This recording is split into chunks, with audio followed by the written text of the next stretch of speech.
आत्मदा बलदा जस्य विश्व उपासते प्रशिशं यस्य देवाः जस्य छायामृतं यस्य मृत्युः कस्मै देवाय हविषा विधेम। हे प्रभु, आपण आत्मबलदाता एवं शरीर बल प्रदान करने पाई चतुर्पार्श्वरे अनेक सुस्वादुपूर्ण खाद्य और खाद्य सामग्री प्रदान करिसेंति। आपणकर नियम को समस्त विश्व समस्त प्राणी जगत अप्राणी जगत मानिबा को बाध्य। हे प्रभु, आपण शासन भितर रही जीवन रे पाप प्रति अन्याय प्रति आमर इच्छा सृष्टि न हो, एतिक प्रार्थना एतिक निवेदन। प्रभु, बालक मोर बोलकर आज अध्याय को समस्त श्रोता बंधु मान समस्त दर्शक बंधु मान मोर श्रद्धा सम्मान भक्ति निवेदन करुछि। मुख्य उद्देश्य हूँ गोटाए लक्ष्यर पूर्ण करने पाई निरंतर प्रयत्न करा जाऊ। फल निश्चित मिलिबो, कारण ईश्वर दरबार रे कर्मर फल मिलिबा निश्चित। कर्म करी फल मिलबनी यार किसी कथा अच्छे, किंतु कर्म श्रृंखलित न कले कर्मर फल आप पाइपर ना। जड़े चाषी केवल धान बुणी देले धान हेनी, धान बुणी दी आसले धान उठिब सहित सहित घास भी उठिब। भल लक्ष्य करंतु, आपण घास बुणी ना, धान बुणी देले धान सांगरे घास उठिब। आपन को दुईटा समस्या आसिला, गोटा को रखिबे गोटा को नष्ट करिवे। वर्तमान धान गछ को रक्षा करिवे, घास गछ को विनाश कले तेबे जाई धान भल हो। आपण संतान बढ़िबा सहित ता भितरे दीटा जिनस बढ़ुची, गोटाए भल भी बढ़ुची मंद भी बढ़ुची। आपण भल को सुरक्षा करने पई मंद को विनाश करने को पड़िबो। एथिपाई पूर्ण प्रयत्न न कले आपण सफलता पाई परिबे नाही।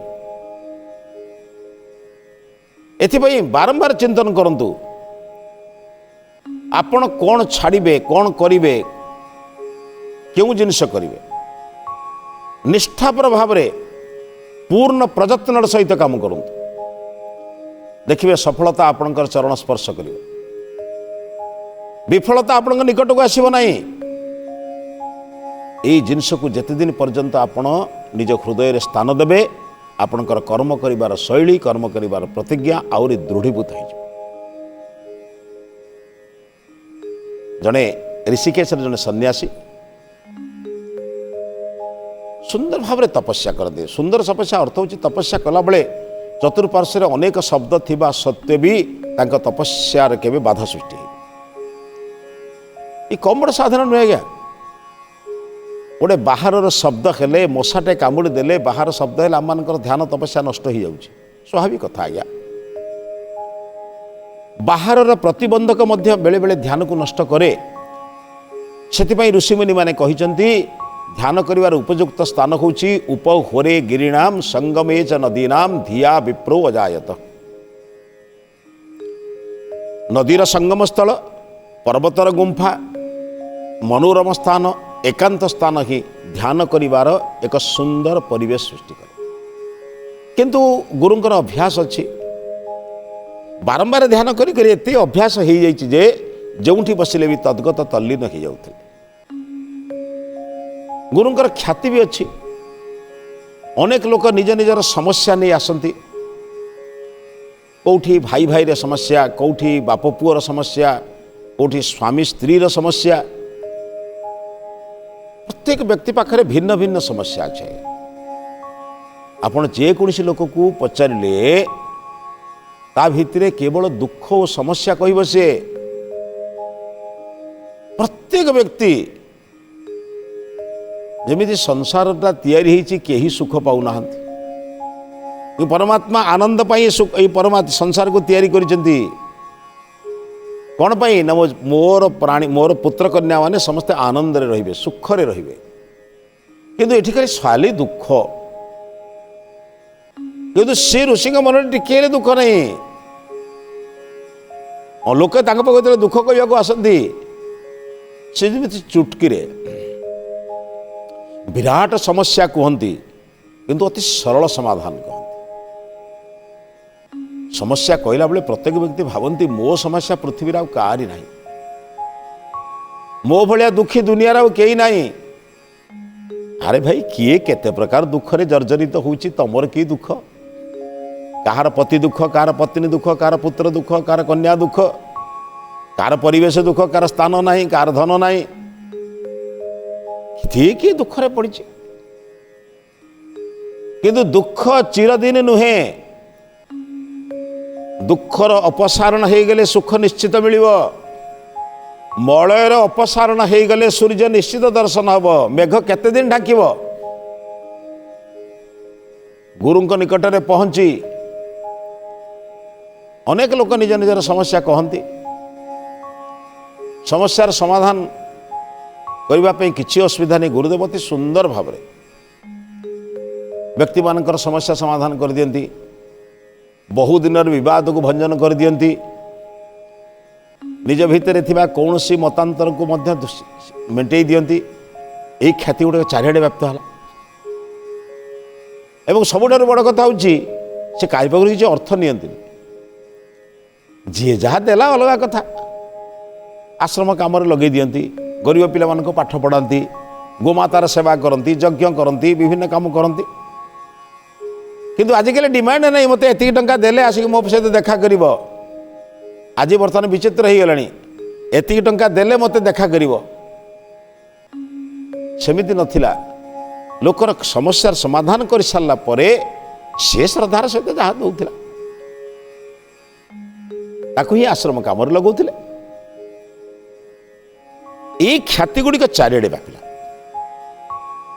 लोके कहले कौन आज्ञा वर्ष वर्ष 15 वर्ष 20 वर्ष धरी आम जो कष्ट पाऊलु, मु जाइए जिते ये कथा समस्या कथा पचारि गुरुदेव एत सुंदर भाव में यार समाधान कले जे आउ कहबार ना। दिने गोटे लोक मुह लुचई, पुरुष लोकटे मुह लुचई गुरुदेव गोड़ तले पड़ी प्रार्थना कला, प्रभु हे गुरुदेव आपण जदि मो दुख को मोचन न करेंगे मु उठिबी नहीं। गुरुदेव कहला बाबा उठिक कौन कहूँ कह मु तो कथा समाधान कल ना तो आप हाँ न कहले हेनी। आ व्यक्ति मुह लुचई मुहटा को देखी सीना हूँ आखपाख अंचल से भिक्षापी जाती कि लोके आसती तो कही पारते कि तो घर यही गाँव कि तो बापा किए माँ केमी चिन्ह पारते, मुह लुचई कल हौ आ मुआ कौन कर बापा समस्त जी तो आसी विभिन्न प्रकार समस्या कहते तो समाधान करुच्ची। तू एमती कौन पचारि के व्यस्त ही मत प्रतिज्ञा करूँ संकल्प करूँ आपण मो कथा रखिए ना कहतु, मो कथा मत बुझेबे ना कहतु। कहले बापा मोर काम तो सेया। लोकटी आसिक मो पाखे पहुँचिकी जदि दीपदा कथबार्ता हो सारे पर भल लगुच जनते कि खुशी रोचे। अरे अन्य जनकर खुशी आमर खुशी। तो तू बाबा जब आसु तोर कि दुख अच्छे कहले मुझे खुशी करी, असुविधा कौन? मो को ढाक बसचु कहीं आप हाँ मारे मुझे जाए उठ कहला हाँ बाबा तो कौन उठ कहले हाँ। गुरुदेव कहले ठीक अच्छे तोर समस्त समस्या मुझे शुणिबी एवं जत्पर नास्ति समाधान करी, तू निश्चिंत बस। लोकटे उठिला, उठिकी मुह खोलला बेले देखिले, अरे बापा मुझे तो अनेक थर देखी मु दौड़ी के बाटे जाऊे। कहले हाँ आज्ञा। कहले केबे तो आश्रम को आसिलु? कहले नाई। कहले मुझे तो देखी। कहले मु प्रातः काल ब्राह्म मुहूर्त उठे, उठिक मोर नित्यकर्म स्नान शौचादि काम सारा मुझे एकांत कौटी उद्यान भितर कौटी बुलाबुली करे तो 2-4 थर देखी दौड़ी दौड़ी तू जाऊ। कहले कौन पर दौड़ुलु? कहले गुरुदेव आई तो आसी कहीं कहते पचारिक आ कौन? कहले ना जब न कहबार अच्छे न कह, जदि भावुचु कहवा द्वारा तोते भल लगुच कह, कहवा द्वारा भल लगुनि कह ना। कहले ना आज्ञा आपण पाखे कहबी ना क्या पाखे कहवा लगे तो आसुच्छे आज्ञा। चिकित्सक पाखे रोगी जदि कह कि कहबार इच्छा अच्छी कि कहबी ताले केमी समाधान हम? कहले ना आज्ञा कहवाक आसछि। कहले आज्ञा मु जने चोर आज्ञा, मु चोरी करुच्ची, मु जानुची मु चोर, किंतु मु चोरटी हेली बोली मोर कौन मुक्ति नहीं? କହିଲେ ହଁ ମୁକ୍ତି ନାହିଁ କାହିଁ? ଆରେ ଏମିତି ଅନେକ ଲୋକ ପରିବର୍ତ୍ତନ ହେଇଛନ୍ତି ନା, ତୋର କ'ଣ? ମାନେ ଯଦି ଆମେ କହ ନାଇଁରେ ବାପା ତୋ ଦ୍ୱାରା ହେବନି, ତୋର କିଛି ହେବନି, ଅନେକ ଲୋକ ଲୋକଙ୍କୁ ନିରାଶ କରିଦିଅନ୍ତି। ଆପଣ ଦେଖିବେ ଜଣେ ଜଣେ ଶିକ୍ଷକ କହିଦିଅନ୍ତି ତୋଟା ଗଧୁଟା, ତୋ ଦ୍ୱାରା ପାଠ ହେବନି। ସେ ପିଲାଟା କହିବ ମୋ ଦ୍ୱାରା ପାଠ ହେବନି, ଆଉ ପାଠ କାହିଁ ପଢ଼ିବି? ଯେଉଁମାନଙ୍କ ଦ୍ୱାରା ପାଠ ହେବନି ତାକୁ କୁହ ତୋ ଦ୍ୱାରା ହିଁ ପାଠ ହେବ। ତୁ ବିଦ୍ୟାଳୟରେ ପ୍ରଥମ ହେବୁ, ତୋ ଭିତରେ ସବୁ ସମ୍ଭାବନା ଅଛି, କାହିଁ ତୋ ଦ୍ୱାରା ପାଠ ହେବନି? ଆରେ ଗୋଟେ ପଢ଼ୁନଥିବା ପିଲାକୁ ପଢ଼େଇବା, ଉତ୍ସାହ ସୃଷ୍ଟି କରିବା, ଉଦ୍ଦୀପନା ସୃଷ୍ଟି କରିବା, ଏ ତ ଆମର ଧର୍ମ। ଗୁରୁଦେବ କହିଲେ କାହିଁ ତୋ ଦ୍ୱାରା ହେବନି, ତୁ ନିଶ୍ଚିତ ପାଇବୁ। ମୁକ୍ତି ତୋ ହାତରେ ନିଶ୍ଚିତ ମିଳିବ, ଏଥିରେ ଭାବିବାର କିଛି କଥା ନାହିଁ। କିନ୍ତୁ ମୁକ୍ତି ପାଇବା ପାଇଁ ତୋତେ ମଧ୍ୟ କିଛି କରିବାକୁ ପଡ଼ିବ ନା ନାହିଁ? ନା କରିବାକୁ ପଡ଼ିବ। କହିଲେ ତୁ ବର୍ତ୍ତମାନ କ'ଣ କ'ଣ କରୁଛୁ କହ, ମୁଁ ତାପରେ ତୋତେ କ'ଣ କରିବାକୁ ପଡ଼ିବ କହିବି। ସେହେଲା ଗୁରୁଦେବ ଟିକେ ଏକୁଟିଆ ହେନେ କୁହନ୍ତି। କାରଣ ଦେଖିଲେ ଜଣେ ଦୁଇ ଜଣ ଶିଷ୍ୟ ଏପଟ ସେପଟ ହେଉଛନ୍ତି, କିଛି ଲୋକ ବି ଆସିଛନ୍ତି। ମାନଙ୍କର କେବଳ ତ ସେଦିନ ଗୋଟିଏ ଲୋକ, କେବଳ ସେ ଲୋକ ଆସିନି, ଅନ୍ୟ ଲୋକମାନେ ବି ଆସିଛନ୍ତି। ସେଠୁ କହିଲେ ବାପା ଗୋଟେ କାମ କର। ସେଠୁ କହିଲେ ହଉ ଠିକ୍ ଅଛି, ଆସ ଭିତରକୁ ଆ। ଯେଉଁଠି ଗୁରୁଦେବ ବସନ୍ତି ତା ପୂର୍ବ ପାଖକୁ ଟିକେ ନେଇଗଲେ, ଗୋଟେ ସୁନ୍ଦର ପଥର ପଡ଼ିଛି। ସେ ପଥର ଉପରେ ଗୁରୁଦେବ ବସିଲେ, ଆର ପଟକୁ ବସେଇଲେ। ସେ କହିଲେ କହ କ'ଣ ହେଇଛି କହ। କହିଲେ ଆଜ୍ଞା ମୁଁ 3ଟା କାମ କରେ। କ'ଣ କରେ? କହିଲେ ଆଜ୍ଞା ମୁଁ ଟିକେ ମଦ ଫଦ ପିଏ, ଆଉ ଚୋରି ବି ରାତିରେ ତ କରୁଛି, ଆଉ ଟିକେ ସାର୍ ମୋର ମିଛ କହୁଛି। ଆଉ ମୋତେ ଯିଏ ପଚାରୁଛି ଚୋରି କରୁଛି, ମୁଁ ଆଉ କହିବି ନା ହଁ ମୁଁ ଚୋରି କରୁଛି ବୋଲି, ମୁଁ ତ ମିଛ କହୁଛି। ଆଉ ଏଇ 3ଟା ଜିନିଷ କହୁଛି। କହିଲା ଏଇ 3ଟା ଜିନିଷ କହୁଛୁ, ଏଇଟା କ'ଣ ବଡ଼ କଥା? ଏସବୁ ଚାଲ। କହିଲା ଆଜ୍ଞା ମହାପାପଟା ସବୁବେଳେ କରୁଛି ମୁଁ, ମୋର କ'ଣ ମୁକ୍ତି ନାହିଁ? କହିଲା ମୁକ୍ତି ଅଛି ନା, କିଛି କହିଲା ମୁକ୍ତି ନାହିଁ।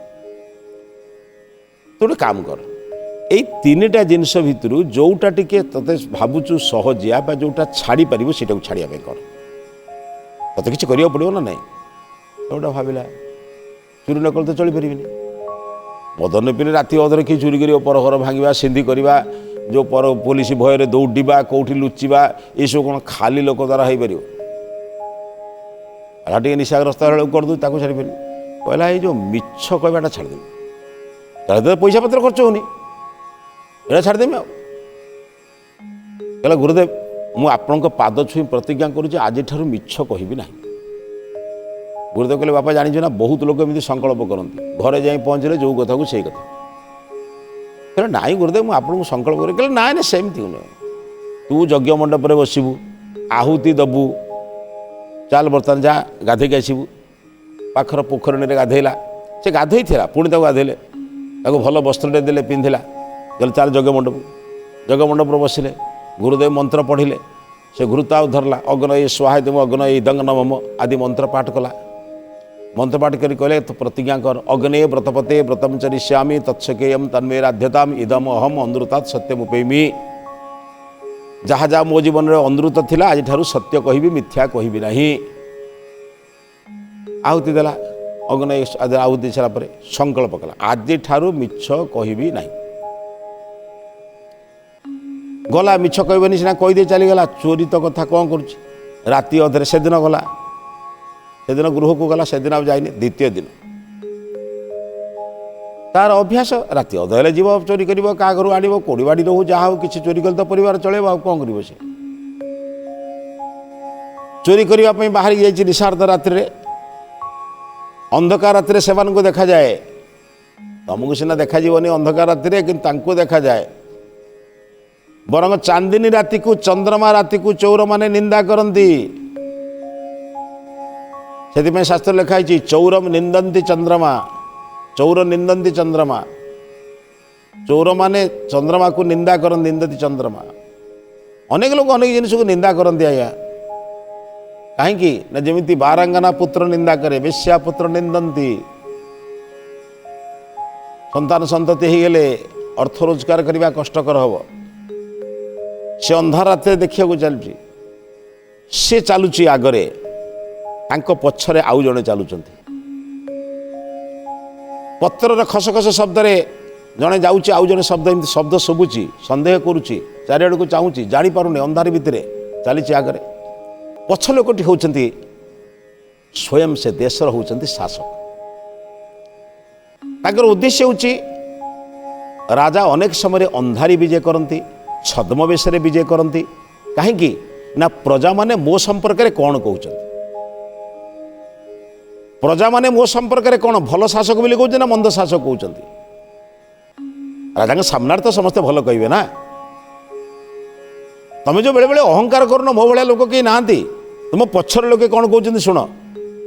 ଓ ନିନ୍ଦୁକମାନେ ତ ନିନ୍ଦା କରିବା ଛାଡ଼ି ଦିଅନ୍ତୁ, ଯେଉଁମାନେ ଭଲ ଲୋକ, ସମାଲୋଚକ, ସମୀକ୍ଷକ, ସେମାନଙ୍କର ଦୃଷ୍ଟିରେ ତମେ କ'ଣ, ତାହେଲେ ଠିକ୍। ରାଜା ସେଇ କଥା ଚିନ୍ତନ କରିବାକୁ। ରାଜା ପଚାରିଲେ ତାକୁ, କିଏ ଯାଉଛ? ଚୋରଟି ପ୍ରତିଜ୍ଞା କରିଛି, ସତ କହିବ, ମିଛ କହିବନି। କହିଲା, ଆଜ୍ଞା ମୁଁ ଚୋର ଯାଉଛି। ରାଜା ଆଶ୍ଚର୍ଯ୍ୟ କହିଲେ, ପ୍ରଥମ ମୁଁ ଶୁଣୁଛି ଜଣେ ଚୋର କହୁଛି ମୁଁ ଚୋର ଯାଉଛି। ତଥାପି ରାଜା ଟିକେ କୌତୂହଳୀ ହେଲେ। କହିଲେ, କେଉଁଠି ଚୋରି କରିବାକୁ ଯିବ? କହିଲେ, ଆଜ୍ଞା ଯାଉଛି, ଯାହା ଘର ଖୋଲା ଥିବ, ଯୋଉଠି ଯେଉଁ ସୁବିଧା ଥିବ ସେଇଠୁ କରିବୁ। ରାଜା କହିଲେ, ଚାଲୁନ ରାଜବାଟିକି ଯା ଚୋରି କରିବା। ରାଜା ଜାଣିନାହାନ୍ତି, ରାଜା ବୋଲି ଇଏ ଜାଣୁଛି ନା ସିଏ ଜାଣୁଛି। ଗଲେ ଦୁଇ ଜଣ ଛଦ୍ମବେଶରେ ବିଭିନ୍ନ ପ୍ରକାର ଛଳନା କରିକି ଭିତରୁ ପ୍ରବେଶ କରିଗଲେ। ପ୍ରବେଶ କରି ଯାଇ ସୁନା ରୂପା ଯାହା ଥିଲା ଆଣିଲେ। ତାଙ୍କର 3ଟି ସୁନା ମୋହର ଥିଲା, 2ଟି ଆଣିଲେ, ଗୋଟେ କୋଷାଗାର ରଖିଦେଲେ। କାହିଁକି? ରାଜା କହିଲେ, ରାଜା ମାନେ ରାଜା ନାମ ଛଦ୍ମବେଶ ଚୋର କହିଲେ ତାকে 3ଟା ନେଲେ ଭାଗ ବାଡ଼ିକୁ ଅସୁବିଧା ହେବ, 2ଟା ନେବା, ଗୋଟେ ଶୂନ୍ୟ କାହିଁ ହେବ ଭଣ୍ଡାରଟା, ଭଣ୍ଡାର ପାଇଁ ଗୋଟେ ରଖିଦେବା। ଇଏ ଦେଖିଲାଣି ଯେତିକି ଆଜି ରୋଜଗାର ହେଲା ବର୍ଷ ବର୍ଷର ରୋଜଗାର, ମୋର ଅଧିକା ଖୋଜିବାର କ'ଣ ଦରକାର, ଯାହା ମିଳିଲା ମିଳିଲା, ଏଥିରେ କ'ଣ ଅସୁବିଧା ଅଛି। ତେଣୁ ଆସିଲେ, ଭାଗ ହେଇଗଲା, ଅଧା ଦେଇଗଲା। ତାପରେ ତା ଠିକଣା ପଚାରିଲେ, ଏ ଠିକଣା କହିଦେଲା। ଏ ତ ମିଛ କହିବନି ଆଉ, ଯାହା ଠିକଣା ସବୁ ସତ କହିଦେଲା। ମୋ ଘର ଆଜ୍ଞା ଏମିତି, ବାଁ ପଟୁ ଗଲେ ଡାହାଣ ପଟର ମନ୍ଦିର ପାଖରେ ଏମିତି କଥା, ମୋ ଘର ଯାହା ଘରେ ସବୁ ବର୍ଣ୍ଣନା କରିଦେଲା, ତା ନାଁ ଫା ସବୁ କହିଦେଲା। ରାଜା ଛଦ୍ମବେଶ ସାରିକି ତାଙ୍କର ଯେମିତି ରାଜବାଟିକି ଆସିବା, ଯେଉଁ ରାସ୍ତାରେ ଯାଇଥିଲେ ସେମିତି ରାସ୍ତାରେ ଆସିବା କଥା ତାଙ୍କ ଜାଣିଛନ୍ତି, ସିଏ ଆସିଲେ। ଚୋର ଯାଇ ରାତିରେ ପଳେଇଲା। ପ୍ରାତଃକାଳରେ ରାଜବାଟିରେ ଘୁରି ପଡ଼ିଲା ଯେ ଚୋରି ହେଇଯାଇଛି ବୋଲି ଜଣେ ସାମାନ୍ୟ ଲୋକଙ୍କୁ, ମନ୍ତ୍ରୀକୁ, ଗୋଟେ ଦାୟିତ୍ୱପୂର୍ଣ୍ଣ ମନ୍ତ୍ରୀକୁ ପଠେଇଲେ, ତମେ ଯାଅ କ'ଣ କ'ଣ ଚୋରି ଯାଇଛି ଲିଷ୍ଟ କରି ଆଣିବ। ମନ୍ତ୍ରୀଟି ଦେଖିଲେ, କହିଲେ ସବୁ ଜିନିଷ ଯାଇଛି, ସୁନା ମୋଟେ, ଦୁନିଆର ସବୁ ଚୋର ସବୁ ଛାଡ଼ିକି ଯାଆନ୍ତି। ସେ ତାଙ୍କ ଭିତରେ ଟିକେ ଲୋଭ ସୃଷ୍ଟି ହେଇଗଲା। ସେ ସୁନା ମୋହରଟିକୁ ପକେଟରେ ପକେଇ ହାର ଯାହା ମୁଦି ଯାହା ଲେଖିଥିଲେ ତା ତଳେ ଲେଖିଦେଲେ ସୁନା ମୋହର 3 ଆଉ। ରାଜା ତ ସବୁ ଜାଣନ୍ତି, ରାଜାକୁ ଲୁଚେଇବ କିଏ? ରାଜାକୁ ଧରେଇଦେଲେ। ରାଜା ପଢ଼ିକି ହସିଲେଣି, କିନ୍ତୁ କ'ଣ କରିବେ, ହଠାତ୍ କହିଦେଲେ କଥା ଧରା ପଡ଼ିଯିବ। ତେଣୁ ପୁରୁଣା ଲୋକମାନଙ୍କ ସହିତ ସେ ଲୋକଙ୍କୁ ଡାକିଲେ। ପୁରୁଣା ଚୋର ଦାଗୀ ଯେଉଁମାନେ ଥିଲେ ତାଙ୍କୁ ବି ଡାକିଛନ୍ତି, ଏକୁ ବି, ଏଇ ପିଲା ଲୋକଟାକୁ ଡାକିଛନ୍ତି। ଏ ଲୋକ ବି ଦିନରେ ଆଉ ଚିହ୍ନି ପାରୁନି, କାହିଁକିନା ରାତିରେ ଅନ୍ଧକାର ରାତିରେ ଦେଖିଥିଲା। ବର୍ତ୍ତମାନ ରାଜା ପୋଷାକ ପିନ୍ଧଛନ୍ତି, ମୁକୁଟ ପିନ୍ଧଛନ୍ତି, ଖଡ଼ଗ ଧରିଛନ୍ତି, ଚିହ୍ନି ପାରୁନାହାନ୍ତି। ସେ ପହଞ୍ଚିଲା, ଜଣ ଜଣଙ୍କୁ ପଚରାଗଲା। ଯେତେବେଳେ ବୁଲି ବୁଲି ତା ଉପରେ ପଚରା ହେଲା, ତମେ ଚୋରି କରିଛ? କହିଲେ, ହଁ ଆଜ୍ଞା ମୁଁ ଚୋରି କରିଛି। ମିଛ କହିବେନି ବା। ହେଲେ କ'ଣ କ'ଣ ଚୋରି କରିଛ? କହିଲେ, ଆଜ୍ଞା ଏକୁଟିଆ ନେଇ ମୋ ସାର୍ ଆଉ ଜଣେ ଲୋକ ଥିଲେ। କହିଲେ, କ'ଣ କ'ଣ ଚୋରି କରିଛ? ହିସାବ କହିଦେଲା। ଆଜ୍ଞା 50ଟା ହାର କି 10ଟା, ଯାହା ତାର ସଂଖ୍ୟା ଥିଲା କହିଦେଲା। କହିଲେ, ଆଜ୍ଞା 3ଟା ସୁନା ମୋହର ଥିଲା, ସେ ବାବୁ ଜଣକ କହିଲେ ଗୋଟେ ଛାଡ଼ିଦେବା, ସେଥିପାଇଁ 2ଟା ନେଇଥିଲୁ, ଗୋଟେ ଛାଡ଼ିଦେଲୁ। କିନ୍ତୁ ଅମେଳ କେଉଁଠି ହେଉଛି? ସୁନା ମୋହର ପାଖରେ। ଯେତେ ଲୋକ ଥିଲେ ସମସ୍ତେ କହିଲେ, ଚୋର ଆଜ୍ଞା ମିଛ କହୁନି, ନିଶ୍ଚିତ ମନ୍ତ୍ରୀ କିଛି ଗଡ଼ବଡ଼ କରିଛନ୍ତି, ଭୁଲରେ ଲେଖିଛନ୍ତି। ମନ୍ତ୍ରୀ ସେତେବେଳକୁ ଥରିଲେଣି। ମିଛ କହିଲେ କେମିତି କଷ୍ଟ ପାଆନ୍ତି ଦେଖନ୍ତୁ, ଚିନ୍ତନ କରନ୍ତୁ। ଭାବୁଛ ତମେ ଚୋରି କରୁଛ, ଧରା ପଡ଼ିବନି ବୋଲି, ପରମାତ୍ମାଙ୍କ ଆଖିରୁ କେବେ ଖସି ଯାଇପାରିବନି। ଈଶ୍ୱର ସବୁଠି ଦେଖୁଛନ୍ତି। ତେଣୁ ଈଶ୍ୱରଙ୍କୁ ଟପି ଯିବା ପାଇଁ ଚେଷ୍ଟା କର ନା। ସେଥିପାଇଁ ପରମାତ୍ମା ଥିଲେ କ'ଣ କଲେ, ମନ୍ତ୍ରୀକୁ ସର୍ଚ୍ଚ କରିବା ପାଇଁ ସେନାପତି କହିଲେ। ସେନାପତି ଦେଖିଲା ବେଳକୁ ତାଙ୍କ ପକେଟରୁ ବାହାରିଲା। କ୍ରୋଧାନ୍ୱିତ ଏଇ ରାଜା କହିଲେ, ତମେ ଏଇଭଳି ଭାବରେ ଯଦି ରାଜ୍ୟକୁ ଏମିତି ଲୁଟ୍ କରୁଥିବ, ତାହେଲେ ରାଜ୍ୟର ଅବସ୍ଥା କ'ଣ ହେବ? ତମକୁ ଏ ପଦରୁ ଅବ୍ୟାହତି ଦିଆଗଲା। ଏ ବ୍ୟକ୍ତିଟି ସତ୍ୟ କହୁଛି, ସତ୍ୟ ସବୁଠାରୁ ବଡ଼ ଧର୍ମ, ତାକୁ ସେ ପଦବୀ ଦିଆଯାଉ। ପଦବୀ ଦିଆଗଲା। ପଦବୀ ଦେଲା ପରେ ଯେତେବେଳେ ରାଜାଙ୍କର ମନ୍ତ୍ରୀ ଜଣେ ହେଲାଣି, ତାଙ୍କୁ ତ ଗାଡ଼ି ମଟର ଯିବା ଆସିବା ପାଇଁ ସବୁ ସୁବିଧା ମିଳିଗଲା। ସେ କିଏ ଆଉ ଚୋରି କରିବ? ଖାଇବା ପିଇବା ପାଇଁ ଜମି ବାଡ଼ି, ଖାଦ୍ୟ ପଦାର୍ଥ, ତା ପରିବାରକୁ ରକ୍ଷଣାବେକ୍ଷଣ, ତାଙ୍କ ପିଲାଙ୍କ ପାଠ ପଢ଼ାଇବା, ତାଙ୍କ ବସ୍ତ୍ର ଫସ୍ତ୍ର ସବୁ କଥା ତ ରାଜବାଟୀ ବୁଝିଲା। ଆଉ କାହିଁ ଚୋରି କରିବ? ତାପରେ ଭାବିଲା, ଏଡ଼େ ବଡ଼ ରାଜାର ମନ୍ତ୍ରୀ ହେଇ, ଯେଉଁ ରାଜା ଏତେ ଧାର୍ମିକ, ପରୋପକାରୀ, ସେବାପରାୟଣ, ତାଙ୍କର ମନ୍ତ୍ରୀ ହେଇ ମୁଁ ମଦ୍ୟପାନ କରିବି, ଲୋକେ କ'ଣ କହିବେ? ବହୁ ସଂକଳ୍ପ କରି, କଷ୍ଟ ହେଲେ ବି ସୁଦ୍ଧା ବାରମ୍ବାର ପ୍ରତିଜ୍ଞା କରି ଶେଷରେ छाड़देला। दिने मंत्री पोशाक आसी कौन करवा मंत्री तो जो गाड़ी मिली जो सुविधा मिली से समय जो गाड़ी व्यवहार होता घोड़ा गाड़ी हो जो गाड़ी व्यवहार होता आसिले महाराज बसती पूर्ण मात्रा से वस्त्र गोड़ तले पड़ जाए आभूम प्रणाम करी कहले गुरुदेव गोटाए प्रकृत स्वर्ण को आपण आज खाद विहीन करी पंकर उद्धार करी पंकज करईदेले। पंकरे पड़ी मु आपण मते से सूत्रटी देइथिले गोटे छाड़ीदे गोटे दुर्गुण तो पाखर चली जीव गोटे भूल काम कर गोटे भूल तो पछू पछ आसी लगे से देखि अनेक जगह लिखाई जदि कहबू तू गोटे मिछ मिछ लगी पछकू पछ पछकू पछ पछकू पछ तथापि मिछ मिछ हम केबे सत हबनी। आपणकर से अत्यंत मार्मिक उपदेश मु संकल्प करी एडे बड़ गुरुं पाखरे पाद छुई प्रतिज्ञा करी मिथ्या कहबी नहीं। अनेक परीक्षा आसी अनेक प्रलोभन आसी किंतु मु से प्रलोभन को स्वीकार करने आज ता द्वारा मु केड़े बड़ सफलता पाई गुरुदेव आपन को कही पारिबी नहीं। बापा कौन ना सब वृत्तांत कहला रात राजा देखले सब कथा जहाँ जहाँ घटना सब कथा कहीदेला कहले वर्तमान आपण देखुचंती राज्यर मु जने मंत्री पदरे अभिषिक्त मु बड़ बड़ मंत्री भली परिपक्व नुहे किंतु राजा मते दया करी जो पदवी देइचंती कौन पाई यह आपणकर दान आपण जे सेदिन मते दया करि न थांते मु आउरी बड़ चोर डकायत हेई थांती। तेणु बंधु गोटे दुर्गुण छाड़देले कोटी कोटी दुर्गुण को आपण छाड़देवे किंतु गोटे दुर्गुण जदि आचरण करेंगे ना गोटे दुर्गुण आपण निकट को प्रवेश कर। प्रतिज्ञा करंतु निज जीवन में अनेक भूल भितर गोटे भूल को परिवर्तन करंतु परित्याग करंतु देखिए आपण भल मनुष्य हो।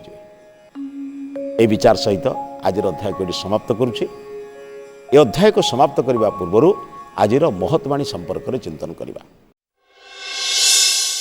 एकांतरे चिंतन करंतु मो भितरे दोष केते अछि कि प्रकार दोष अछि से दोष मानक भितरु गोटे दोष ईश्वर को साक्षी रखी गुरु को साक्षी रखी पितामाता को साक्षी रखी प्रतिज्ञाबद्ध भाव में छाड़ी दियो देखिब समय क्रमे तुम जीवन सुधार जीव सुंदर मनीषटी हब एवं ईश्वर आशीर्वाद पाइबार योग्य हब। ए विचार सहित आज अध्याय को समाप्त करुछि। समस्त को नमस्ते।